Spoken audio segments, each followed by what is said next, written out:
Okay, well, we're gonna go through loose tenon joinery. For some of you, this might be a new thing. Some of you have probably already done it before.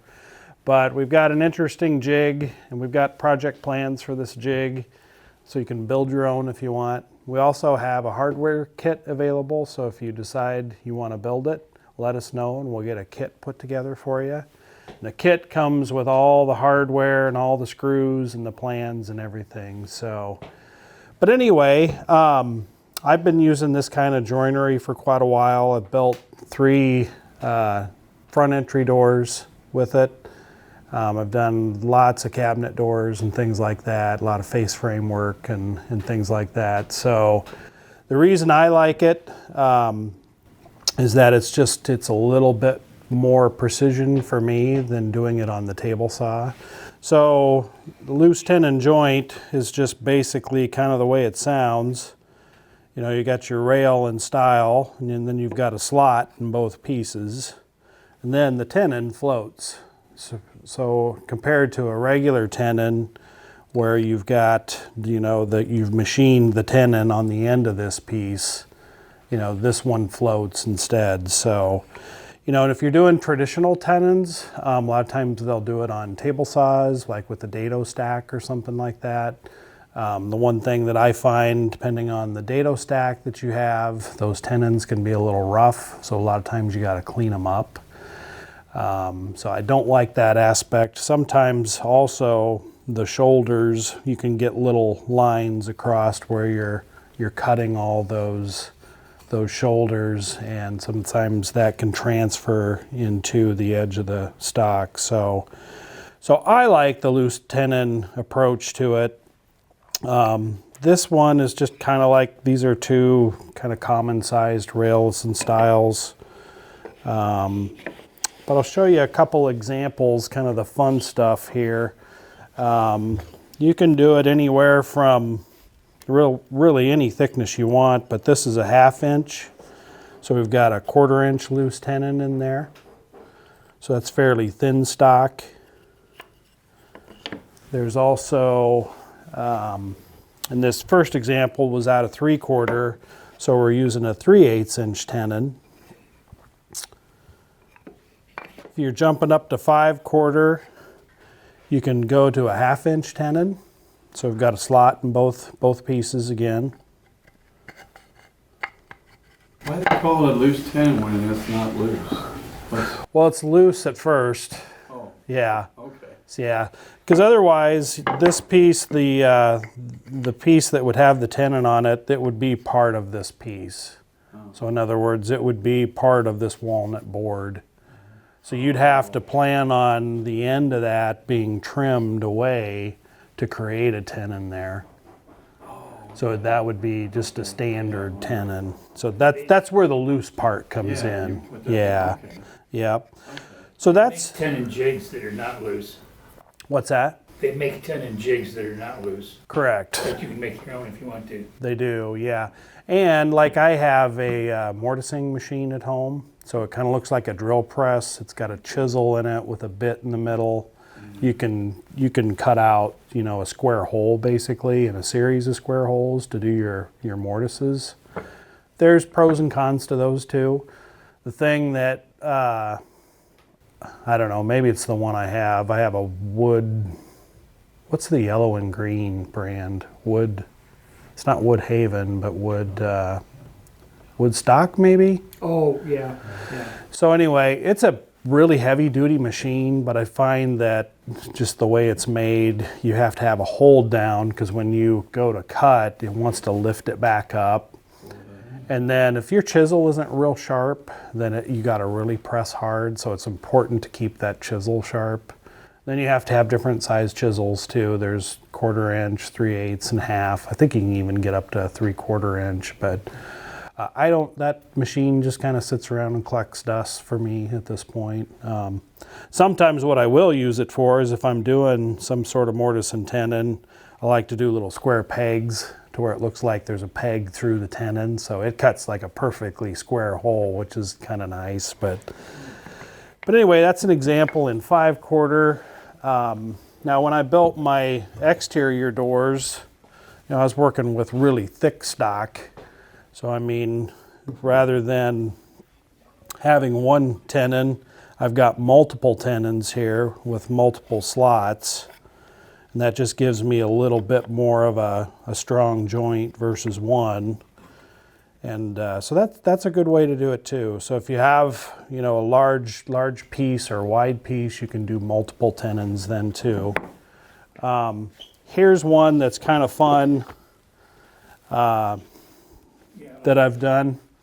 So I like to do things like this where it looks like a through tenon, but in reality, this piece is just a little block with a slot in it. So that's kind of a fun way to sort of trick people. And also it's like a cap. Yeah. Normally that board would go all the way through on a regular tenon. So you'd have to cut that square slot all the way through, and that's a really tough thing to do. I mean, I've done those and they don't come out that great usually, but now if you're gonna do something like this, the key is the planning part, because trying to machine this little piece is pretty hard. So really what you're doing is you're starting with a piece that's about this long, and then you're cutting that slot, and then you go over to the table saw, trim this off then to the final length. So, but anyway, kind of some fun things that you can do. That also makes that joint more stiffer. What's that? Putting that end piece on the end of it. Is that No. straight through? No, it's just purely decorative in this case. Now, if you were doing a real through tenon, that would be a very, very strong joint. So, you could certainly do that. But anyway, some kind of fun things there that you can do. Well, the one thing I do like, whether you do loose tenon or tenon, the thing I like about it is those joints never come apart, ever. So I did a custom porch with some railing and did a bunch of little cross pieces in between the spindles that look like they go all the way through the spindles, and that's all done mortise and tenon, and it's been sitting there for 20 years and it still is it's as tight as can be. So put the time in, and then you get some pretty good results on longevity and stuff like that, and strength. So let's talk about the jig real quick, and just holler if you got questions. I'm willing to stop and answer anything. So the jig is all made out of Baltic birch plywood. It's got a base. It's got a upright right here, and that's the piece where all your work pieces are going to fit against. It's got an adjustable fence that I can move up and down, or I can rotate it 90 degrees. And the reason we're going to do that is because some of the mortises that we're going to cut are on the edge of the board and some are on the end. So that fence will rotate around. We've also got a couple of clamps here to clamp the workpiece in place. There's what we call a Platen on the top, and this adjusts back and forth. So that is going to be how you center the mortise on your workpiece. There's also a little cavity here for the router itself to sit in and slide through back and forth. That's going to be the length of your mortise. And to set those lengths, we've got 2 screws on the sides with stop nuts, and that way I can set the length to it. There is a scale here for the mortise length. I don't really use it a whole lot, mostly because I've got this dust collection hood on it. There's also, for stock thickness, I've got a guide here where if I want to just go to, say I'm working with 3/4 inch stock, I can just adjust it to 3/4 of an inch, and it gets it pretty close. May not be perfect depending on what your stock thickness is. So we'll get into that a little bit more. I'm using this Bosch router, 2 1/4 horse. I got this probably about 4 years ago, and it's another router you need, according to Dennis. You're not walking out today without one, right? Why should we buy it? Anyway, this is a great kit. It's a combo kit. It's got all the things that a plunge router has. It has a stop to set the depth and everything. It's 2¼ horse, so it's got some beef to it. I've outfitted it with a dust collection system over here that you can get that kit for this Bosch router. It also comes with a couple other dust collection accessories. This is for edge routing, so if you're doing like a round over on an edge or something, you can use this. This is just another version of what this hood is. It just mounts on the end. So those are pretty helpful because these routers can throw a lot of dust, especially when you're doing mortising like this. So that kit comes with all them? All 3 of them. I got a router like that. Yeah. The other thing I like about this particular router is this guard. You don't have to have this guard on, but I find it makes a big difference on just dust. But you can flip this down, so if you need to change the bit or whatever, it's just easy access. So just kind of a nice little part of the design of the router. I've also put there's a kit from Dust Right that has a hose, and then it has all these quick connect fittings. So I've got one of those mounted to this.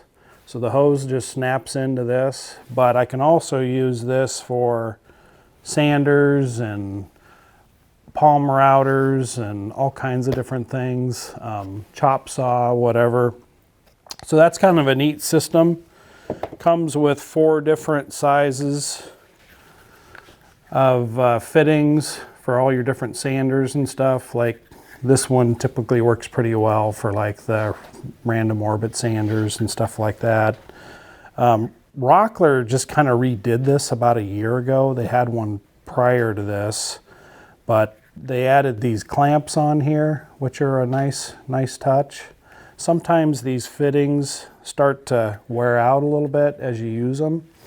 Matter of fact, you can kind of see over here, if you look at the router table, this is an older fitting, and you can see that it's gotten pretty loose. So the addition of those clamps on there, kind of nice. One other thing that's interesting about this kit, there's a little, I don't know what you call this, but I guess it's just it's like a dust or like a pressure relief port. So you can adjust that. So if you've got too much suction, you can open that up a little bit. So pretty thoughtful design with this whole thing. So this is a nice little kit that works for a lot of different things. And then Yeah, my shop, you need that. I'm sure you got a couple.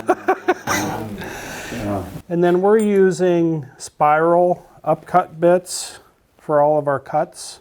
So these are solid carbide straight bits. They don't look straight because they're spiral shaped. But I've got a kit here from 1/4 inch. We're using 3/8 for the demo today, and then 1/2 inch. So that's how you can adjust the sizes of your mortises. But nice thing about these is as they're spinning, they're pulling the chips out, which helps with the dust collection. The other thing is that these things are so razor sharp that you just get a really sweet cut with them, regardless of what you're doing. So if you're doing dados or grooves or any kind of thing, the solid carbide bits are a great way to go. Are those, since they're solid carbide, are those Resharpenable? resharpenable? I don't know about that. That's a good question.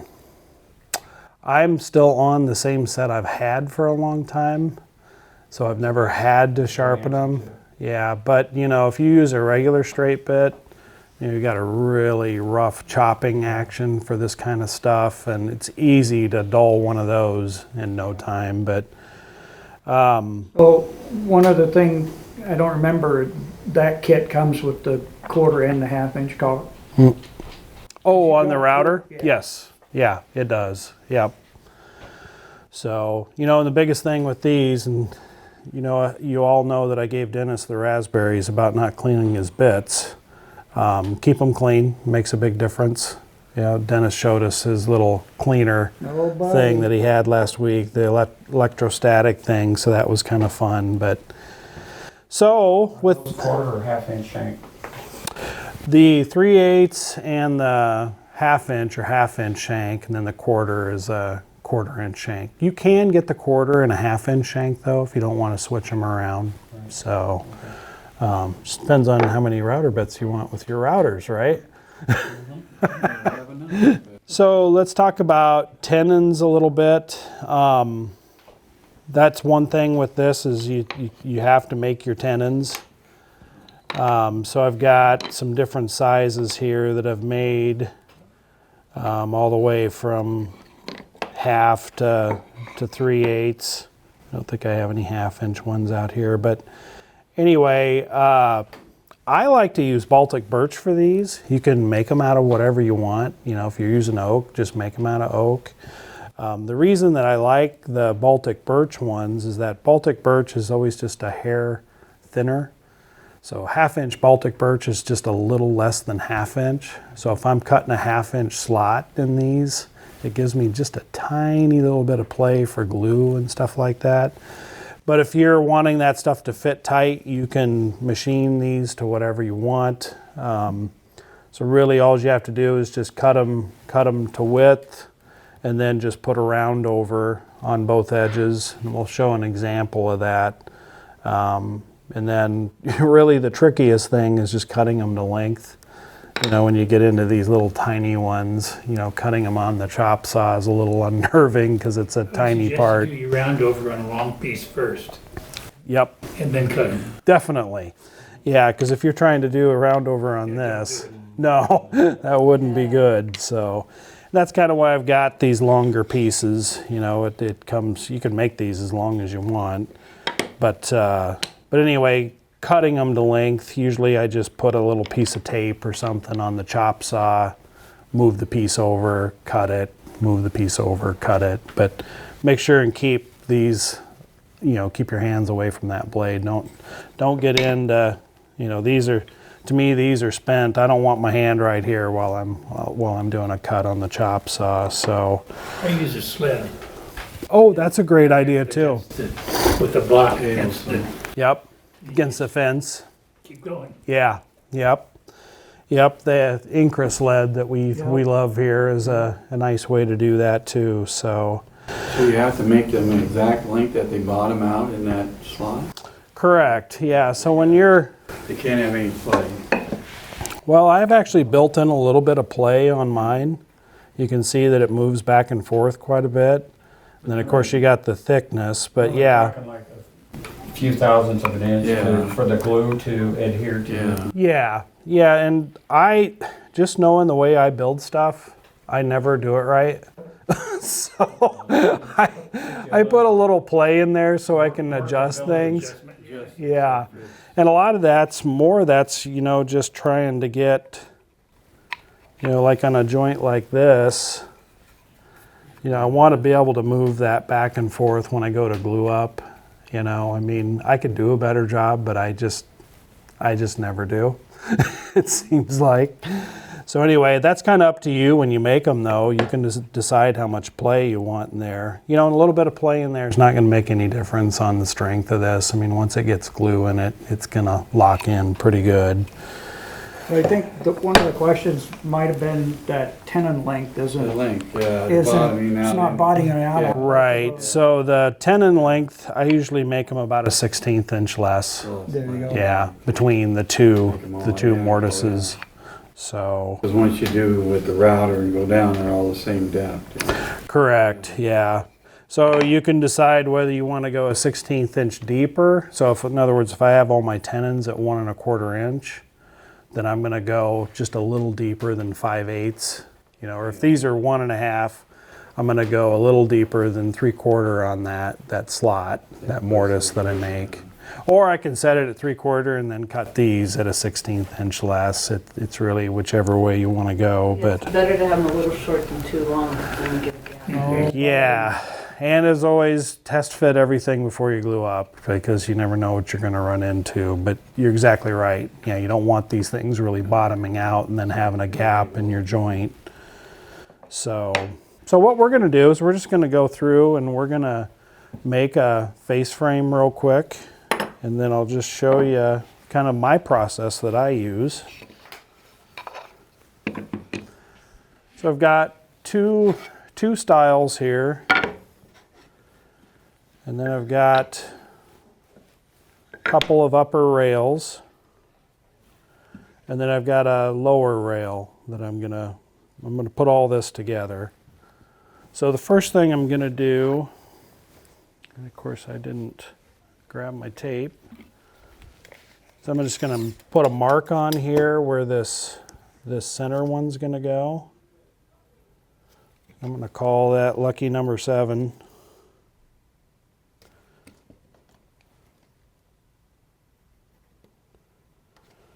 All right, and that'll locate that. Then I'm just going to take a single clamp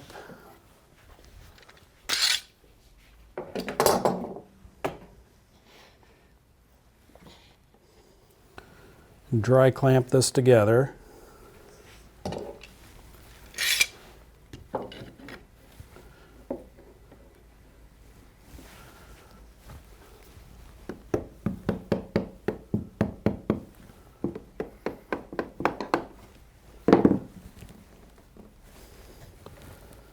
And we'll get all this aligned.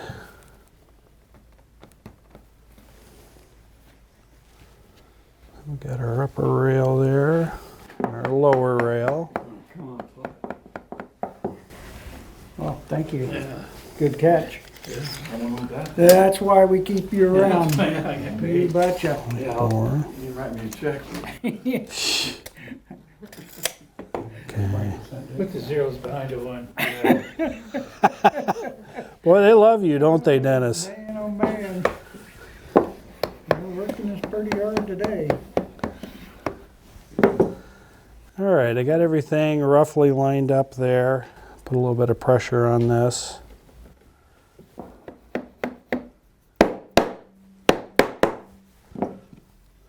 That one's a little loose, so I'm going to grab another clamp here.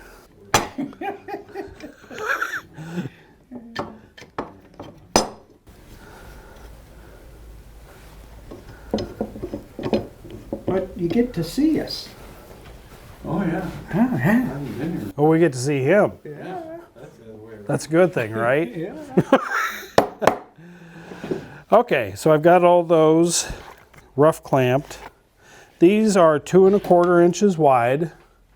So what I'm going to do is I'm going to make a center mark on all these pieces, which is going to be 1 1/8, because all of this runs off of centers.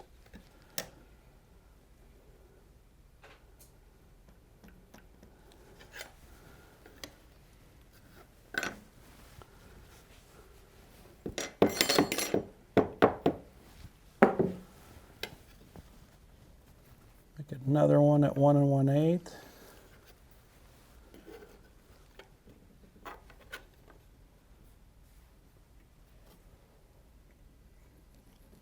And this actually isn't super critical because since I'm marking the center line on both pieces, it doesn't really matter because they're all going to line up.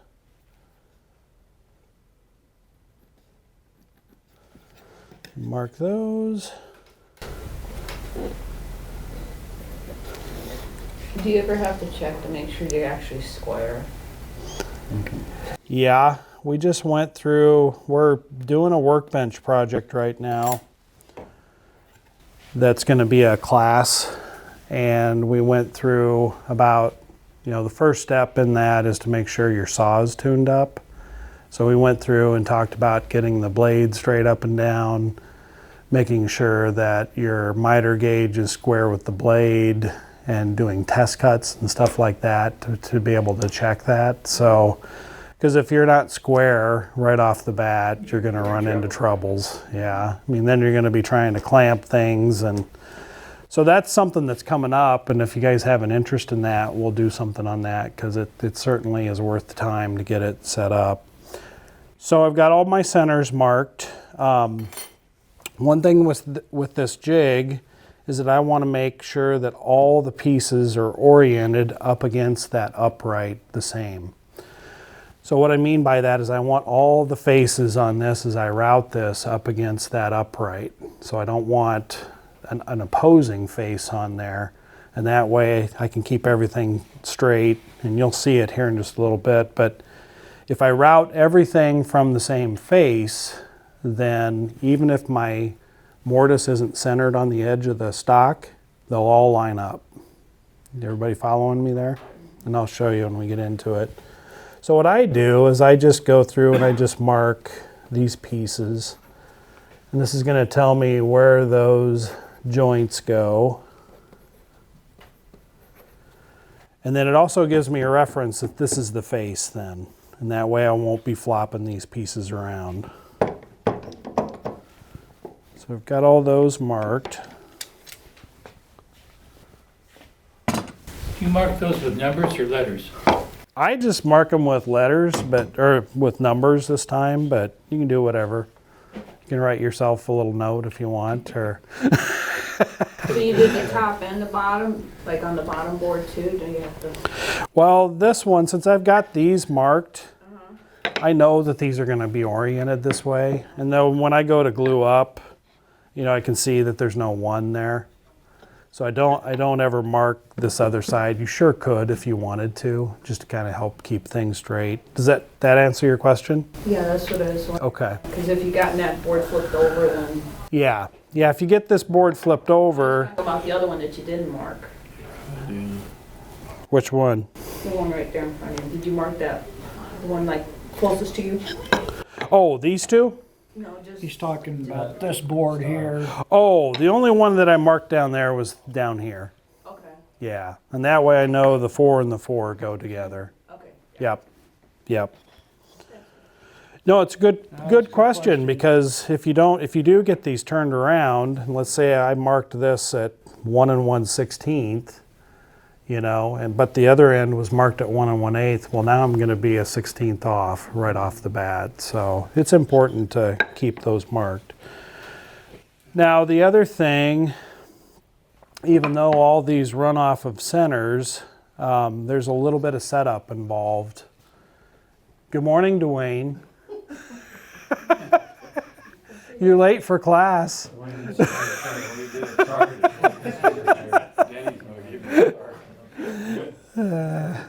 Classic Dwayne. Welcome, Dwayne. We're glad you're here. So even though these are all marked with centers, what I like to do is I like to rough out the mortise itself visually for the first one, so I can at least see, you know, what I've got there. Now, one thing I do have to do is I have to transfer all these marks across the board or on the end of the board, because that's what I'm going to use when I get to the jig. So on these pieces, I'm going to take all these and do a mark across.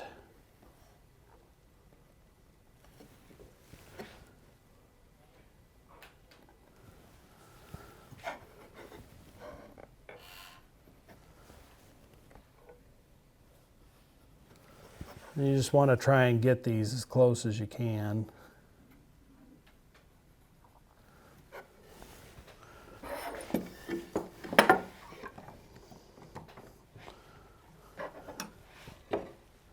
So I'm just going to take the square, transfer those across.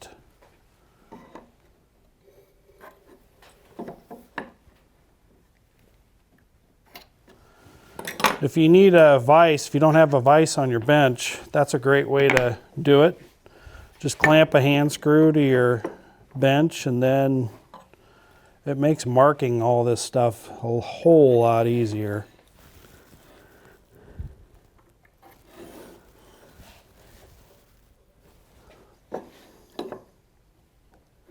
How many people have workbenches without vices?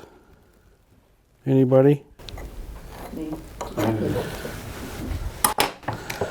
I built a workbench a while ago, and I bought the vise, and it's still not on there. It's on the to-do list. So I'm going to mark these on the ends as well.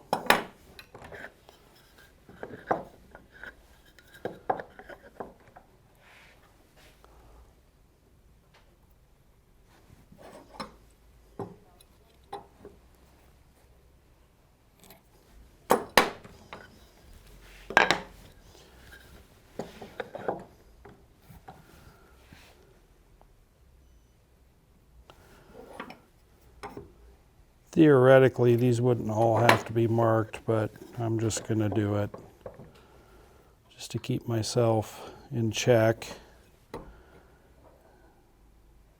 and avoid as many errors as I possibly can.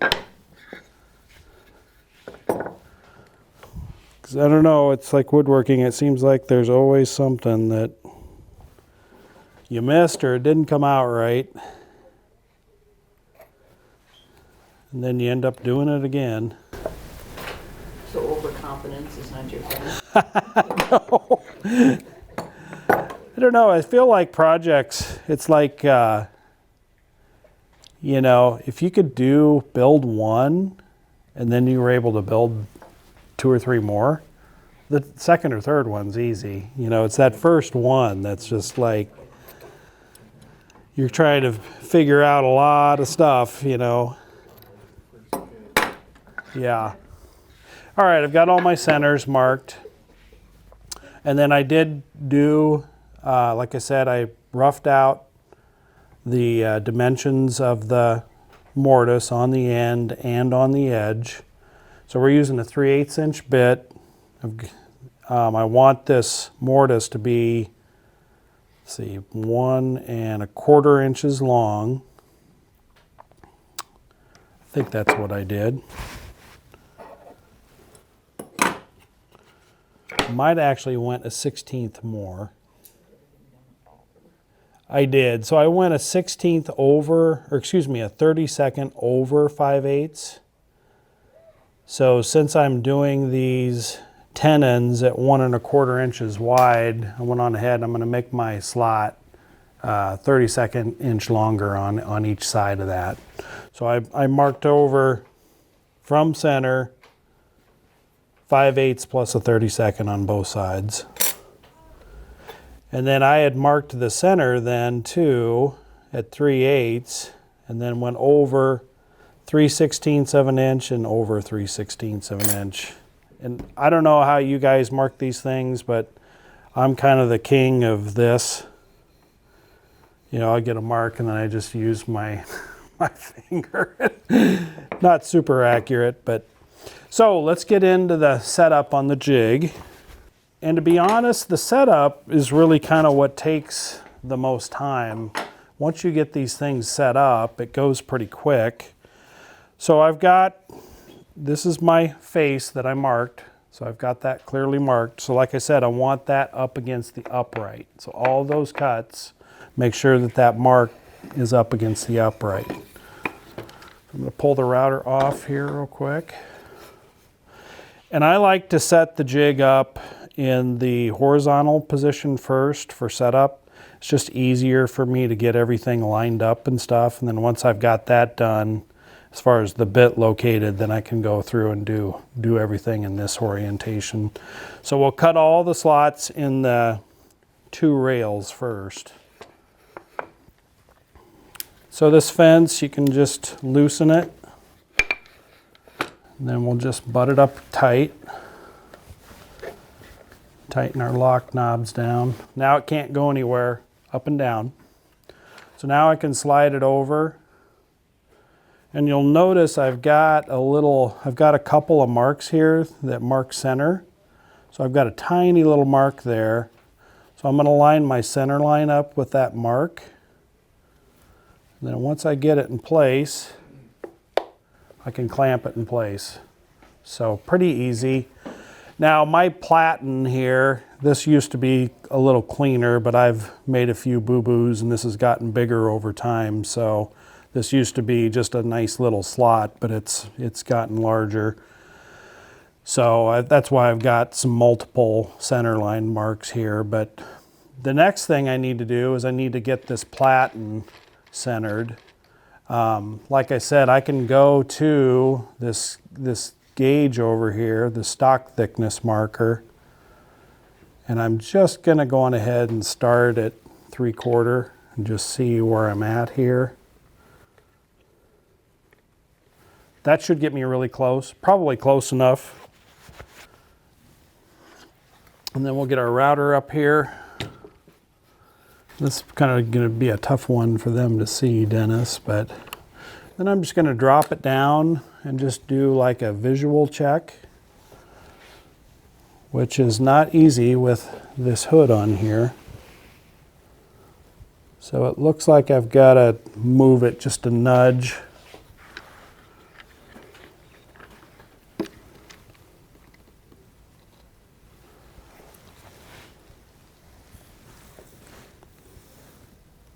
Okay, that looks pretty good. You tried doing a scrap piece first just to try to get it set. Absolutely. Yep, definitely. Definitely just do a couple of scrap pieces the same size of the pieces that you're making. So that's pretty close. Like I said, it doesn't have to be perfect, because as long as you do everything from the same face, it's not going to matter. So now I just rotated that bit around where I got the two cutters on the outside. I can adjust these. These are going to be our stops. So that's going to be the first stop. Then there's just a wing nut here to lock that down. And then we'll do the same thing on the other side. I'm going to go right up to that line.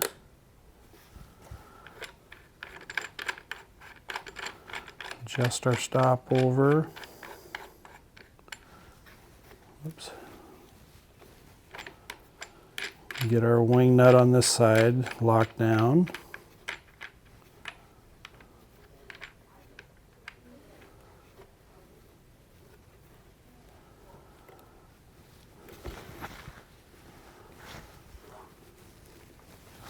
All right.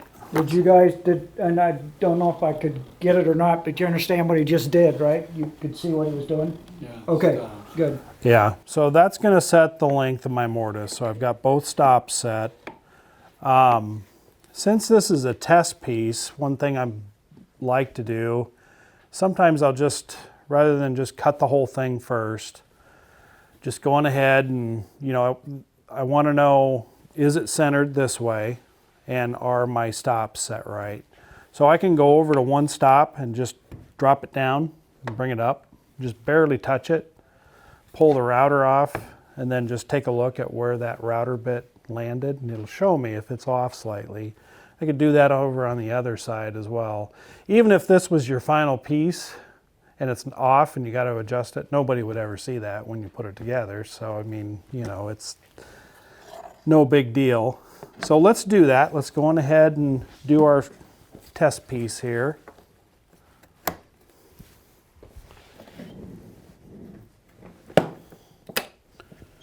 Sure we're all plugged in here.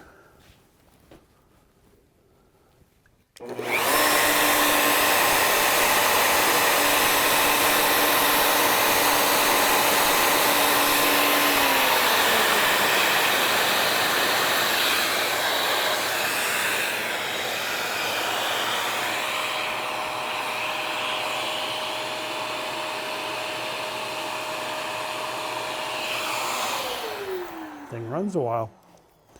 So you can see it's pretty close. I might be just a little past on this side, past that line. It actually cut into the line a little bit. As far as being centered, it's close enough for me.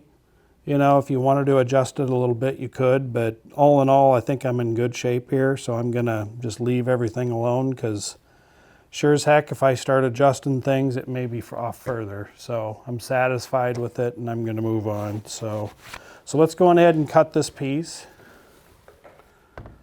Any questions? All right. I assume you cut this at different depths till you get the depth that you want? We are. We're going to make multiple passes. I usually go down like 1/8 to 3/16 for the first cut. Then I get a little braver. I go down 1/4 to 5/16. I never go that much. Yeah, this is poplar, so it's pretty soft wood. So, you know, if you're using maple especially, I don't know if anybody's made much out of maple, but I recently made some things out of maple, and it's hard stuff, and you can really... Walnut's hard too. Is it? I haven't done a lot of stuff out of walnut either, so... But yeah, you want to definitely make shallow passes, so...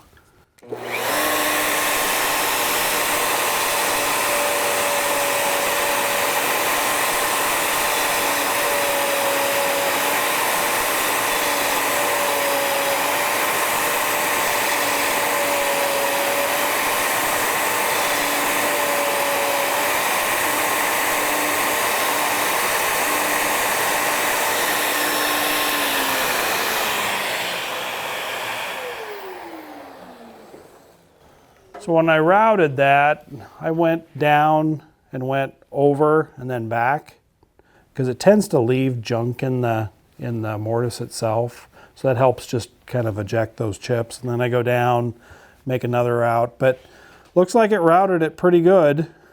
Yep. So I'm pretty satisfied with that. I'll pass that around so everybody can look at it while I do these other pieces.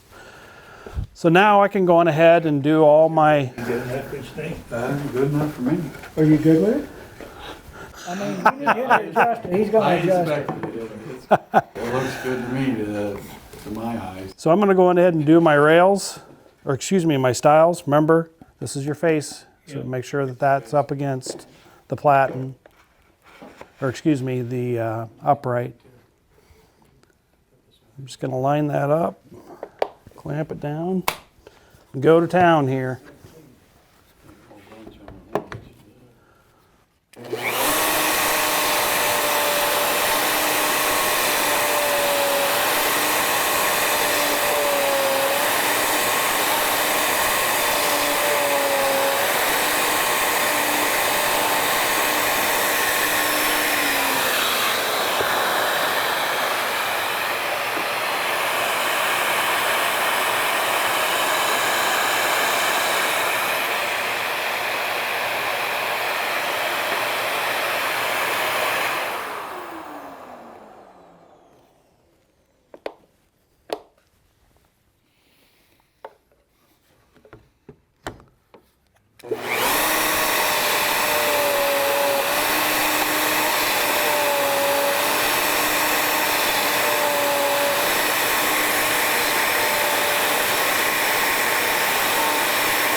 All right, well, that gets our first style done. So once you're set up, it's fast. So if you know, if I got 10 doors I'm doing here, I get all these parts done, and you're just going to town. So that's what I like about it. But one other thing that's nice about this router, when you plunge down with the knob, as soon as you release the knob, it locks, so it can't go up and down. So you can plunge down a little bit, and you don't have to go through using these turrets and stuff. So Not all routers are like that, so I really like that with this one. But so anyway, there's our rail. That's hooked up to your vac. As soon as you turn that on, the vac comes on. Yeah, on the Vac is made. yep, on the fine tools and the fest tools, and even the Mercas out there, there's a plug option. Yeah. So if you flip that over, the tool's plugged into this outlet, and as soon as it senses it comes on, then the vac comes on. And then once this shuts off, then it shuts off. Takes a little while for it to Yeah. come on. But that's pretty nice if you're doing all this. And you know, we've got some dust, but it's pretty minimal. I can guarantee you it's there's a lot of dust here that you're not seeing. So doesn't catch all of it, but for the most part it does. So I'm not going to do both pieces. Flying back. Yeah. Supposed to be the best. We can write that Ain't down that for the you. best to take the dust out of It is, it is. The filters the dust the best. Yeah. Fine makes a pretty good vac. You got one. Why don't you tell me what you don't have? You went to the dark side, Dennis. Trying to be shorter. You got a Festool, right? Well, I have Best. Okay, so now I've got to do all of my parts in this orientation because I want to cut those on the end. So I'm going to pull these two knobs off.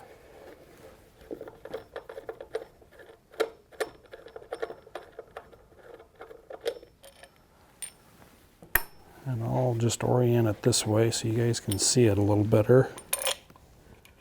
You'll see there's all kinds of different threaded inserts in here that allows you to move this thing up and down for different widths and stuff. So it's kind of handy.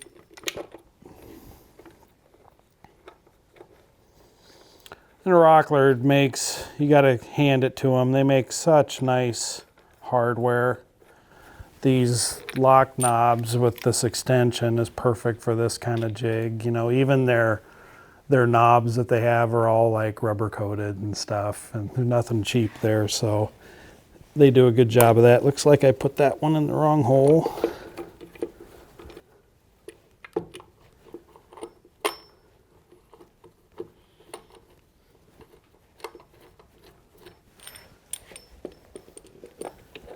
Get this lower one done.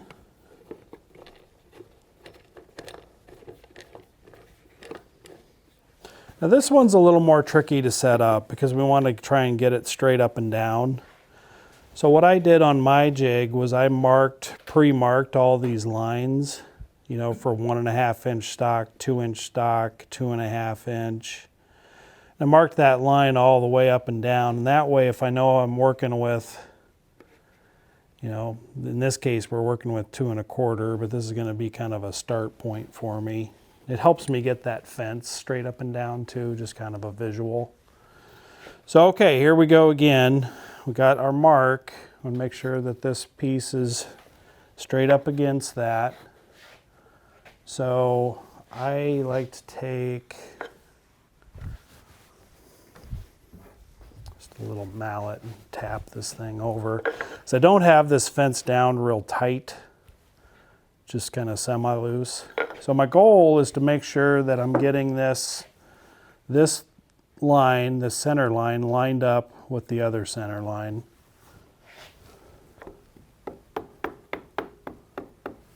So I got that top one pretty good. Now I usually just come down here, tap that over, lock these down, do another check, make sure we haven't moved it too far, and it did move a little bit. Move that back over. Now, if for some reason this upright wasn't perfectly straight up and down, it's not super critical because I've got that 1/16 of an inch to play with. So let's say this was tilted 1/4 of a degree or something. You know, it's going to cut that slot not quite square on the end, but there again, it's not a big deal because you've got room to play with. Did it quit? Yeah, it did. Okay, back to back to this. So I've got it all lined up. I'm comfortable with it. I'll go ahead and clamp it down. These clamps, by the way, are adjustable. So if you're using 5/4 or whatever, you can adjust these back and forth. If you're using thinner stock, what I usually do is I take a little hard piece of 1/4-inch hardboard as a spacer and put between the clamp and the piece, because there's only so much reach with these. It's too bad that, well, they probably do make these longer, but ideally these would be longer for adjustment. But anyway, I've got it all set up on the end, so I can go on ahead and make that cut. Let me ask a quick question. Yep. When you throw that piece up, how do you know that you're going to be level with your unit? Well, before I massacred this jig by using it all the time, this top platen right here, this hardboard, used to hang out over onto the piece a little bit. So in other words, this opening wasn't as big as it is now. So you could literally bump it up against the bottom of it. So right now, I just have to make sure it's flush with the top of that Baltic birch piece there. So. And then you set your router depth by that. Yeah. Oh, and that's a good point. Let's talk about router depth real quick. I did set the router depth at, like I said, a 1/16 of an inch deep. These setup bars are awesome. You can use them for all kinds of things. This one happens to be 3/4 from here to here. So I can just come up here. Now you can see that I'm just about a 1/16 inch deeper than that 3/4 inch. So anyway, setup bars, they're pretty nice. So yes, I did preset that before and that would be part of the test cuts that you would do then.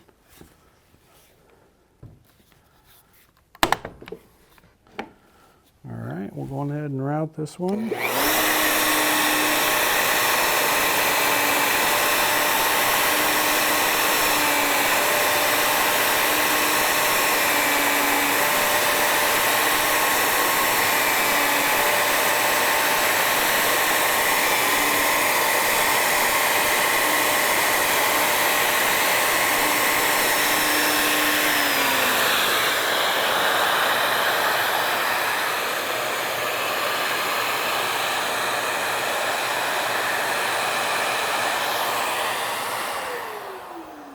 So I've got that cut in the end.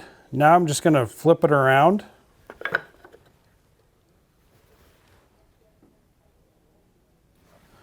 Set that. And we'll route that other end.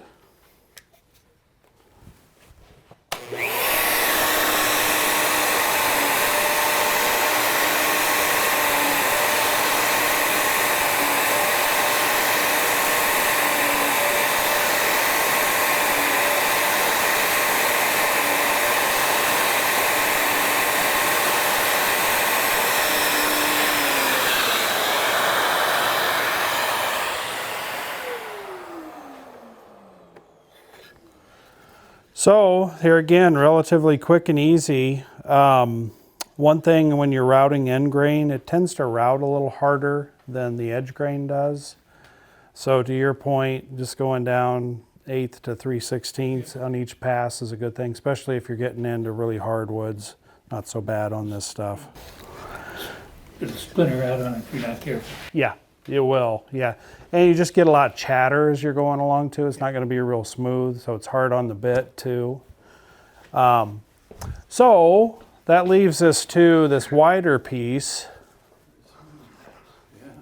Now I ended up doing, I'm going to do 2 mortises here on the end. I could have probably just done one long one and would have been fine, but there was one thing I wanted to show you here on the jig. So I can get that lined up for the first one, no problem. We'll go on ahead and route that. Make sure I got that face on the right one.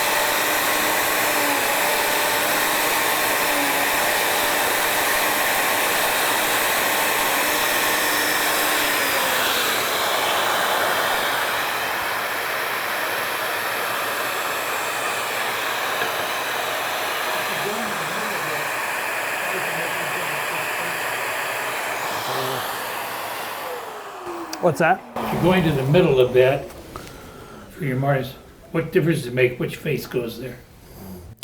If I routed on this face and it wasn't centered this way, so in other words, let's say if this mortise was off to like that way, a 1/16 of an inch, well then none of them are going to line up. So in other words, if I cut one piece without that marked piece, we'd be a 1/16 that way on one. And then the piece that I cut it with the face on, it'd be a 1/16 inch the other way. If you want, I'll... My point is, if you want that to be in the middle, Mm-hmm. in the middle, it doesn't matter which way. If you can hit the middle, that's the key. Yeah. If you can hit the middle, then you're good. And for the most part, you can. I mean, this is probably the middle. And if I flip this piece around, it's not going to make much difference. Probably not. Yeah. But if, well, and I'll show you here real quick as an example. I follow what you're saying, but Yeah. I mean, it just depends on... it doesn't hurt but what you're doing doesn't hurt anything. Yeah. Well, I will say, though, to your point, the closer you can get it, the better off you are, because I've done this and I've cut them on the wrong face. It's like, you know, you've got all these parts and pieces that you're doing, and sure enough, you're going to cut one of them wrong. So I almost make extra pieces now. Oh, yeah. Just Never go 'cause I looking know for I'm trouble. Make two of these extra and two of the other ones extra, and you'll be good. Make the tenons, just scrap, you cut, yeah, if you make them out of that bulk. You sure can, you yeah, get all kinds of absolutely. scrap now. Yeah, it's not like the piece of wood is useless, but yeah, to your point, if you can get it dead center, and if you've got a lot of them, take the time to get it centered. You know, just going ahead and do it. It's like any kind of woodworking. If you can do it as precision as possible, you got less problems down the road. So, since I'm doing twin ones, I don't think I can get... Yeah, I'm trying to keep that same face against the fence. I can't get this fence far enough this way to do this one. So what I have to do is I've got to put the fence on the other side. And I've thought about creating some different fences because of that.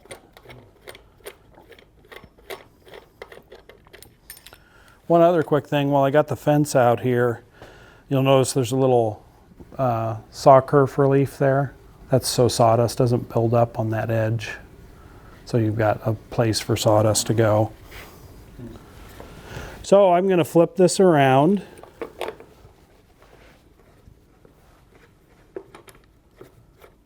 And then we'll cut the other ones.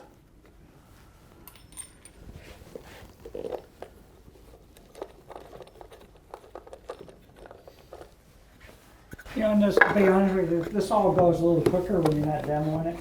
So, Oh, yeah. you know, don't get frustrated there. You have to do a bunch in at a time, You bet. making cabinets. I don't know if it goes quicker or not, Dennis. Yeah, it does. I don't It know just- about that. When you got those hecklers in the audience, I tell you. Oh, you started. Adam, finish this question. Yeah, it turns out I'm responsible and I didn't know it. Okay, we've got it flipped around and I'll route these.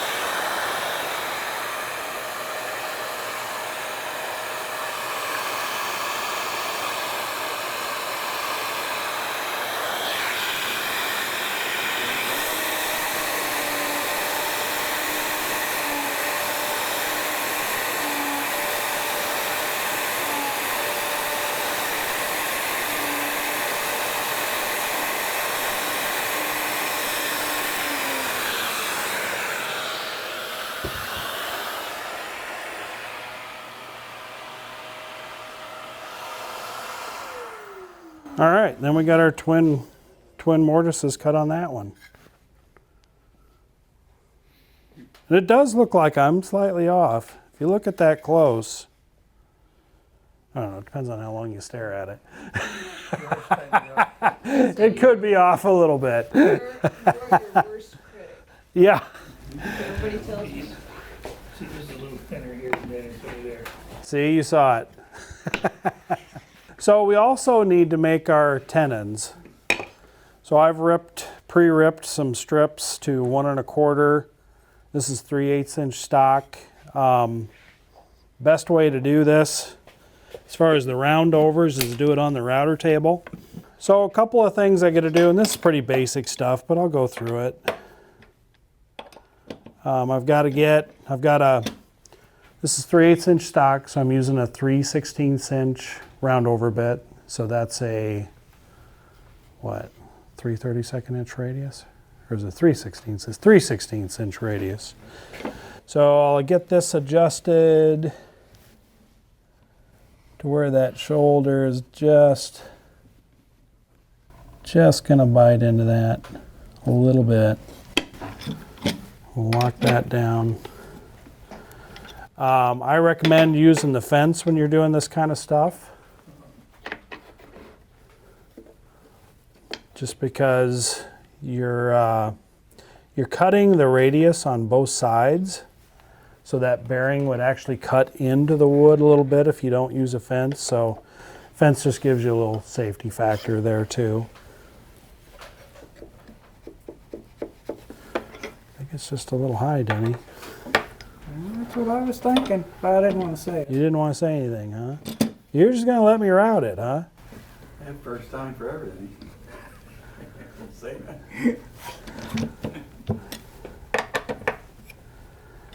All right. Push block. Don't get your fingers close to these things.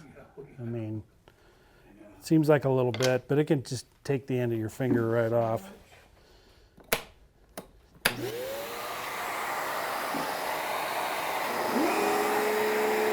Got the speed slowed down to about half speed because it's a small part.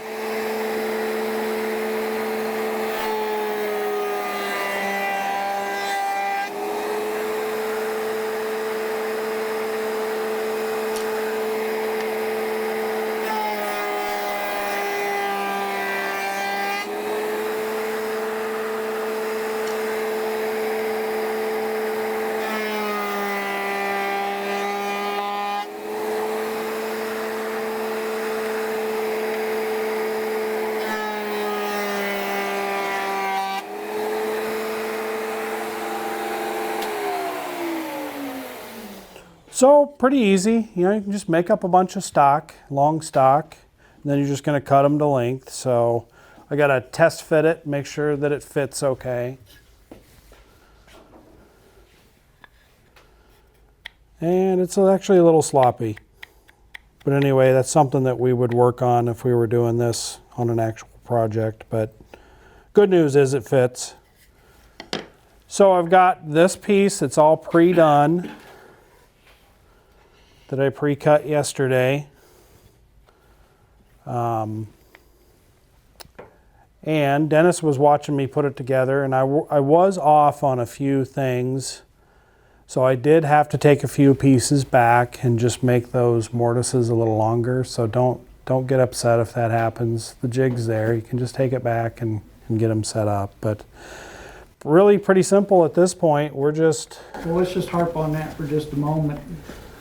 Because what was happening is he kept going back and forth, but turns out he was, in the transfer from the piece over to the table, he was actually taking it off the wrong end of the slot. Right. And that stuff happens. It does. All the time. Yeah. Yeah. Oh. Yeah.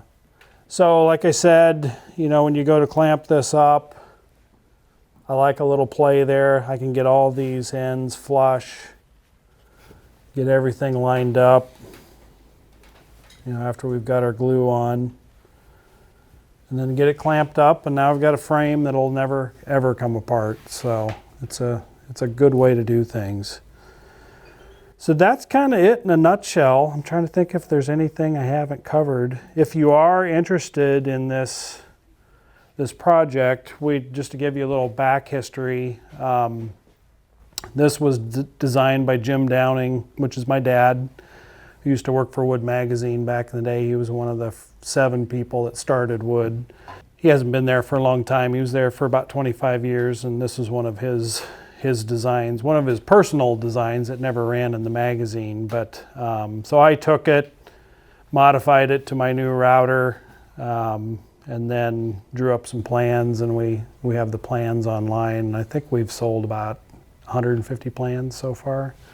I'm sure. Yeah, it's been one of our more popular things. So after that, people started asking about a hardware kit, and there's about 82 pieces of hardware in this thing. So we developed a hardware kit, comes with all the screws and everything. The plan has instructions, cutting diagrams, stuff like that, rough assembly instructions. So we sold the kit for a while. Dennis had the misfortune of having to put those kits together. So he had a little assembly line put together. And I don't know why you drew the short straw, but you did. That makes you happy, doesn't it? Yeah, you build them.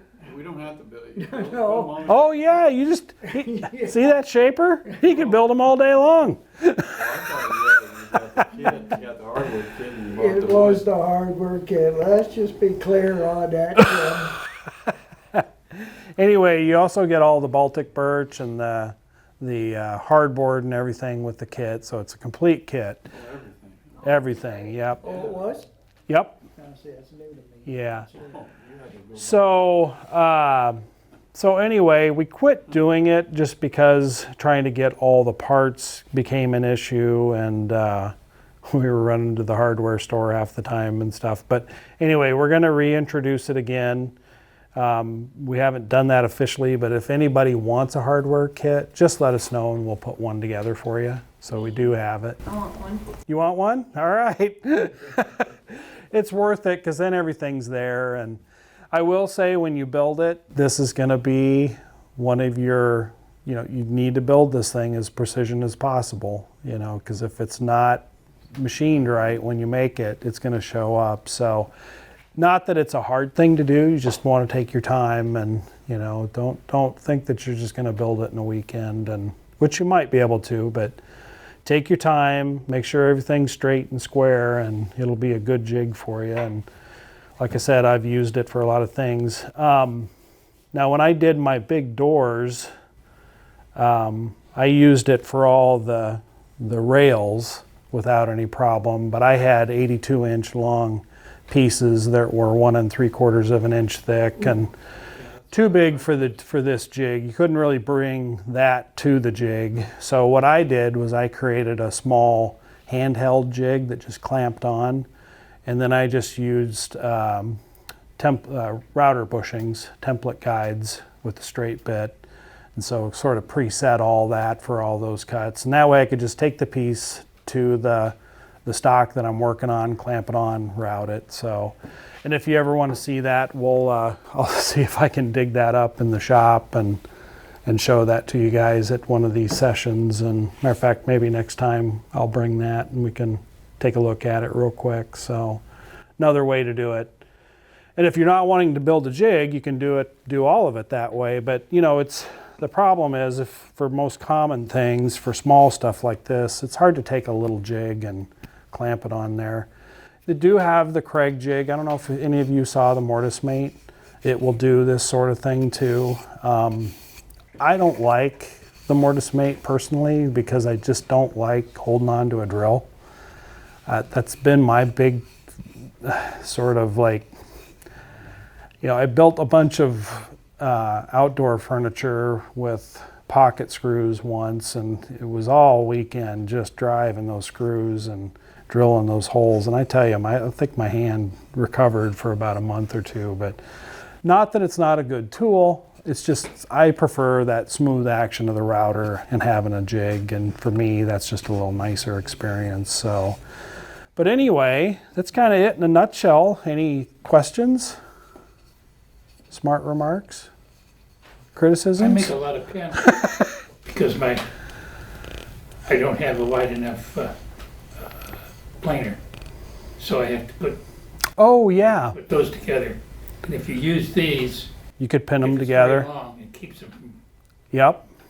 Yeah, so you're using them But to they do have edge. to be correct. You're using them to edge join then, basically. Yeah. But they do have to be correct Yep. because if they're not, your boards do this. Right. You know, and it's like that's kind of where the whole biscuit thing came in. But if you've built anything with biscuits before, it's hit or miss on alignment, you know. It was for me. Yeah. And there's just the biscuits aren't, they're not very substantial. You know, it's not like you can create as strong a joint.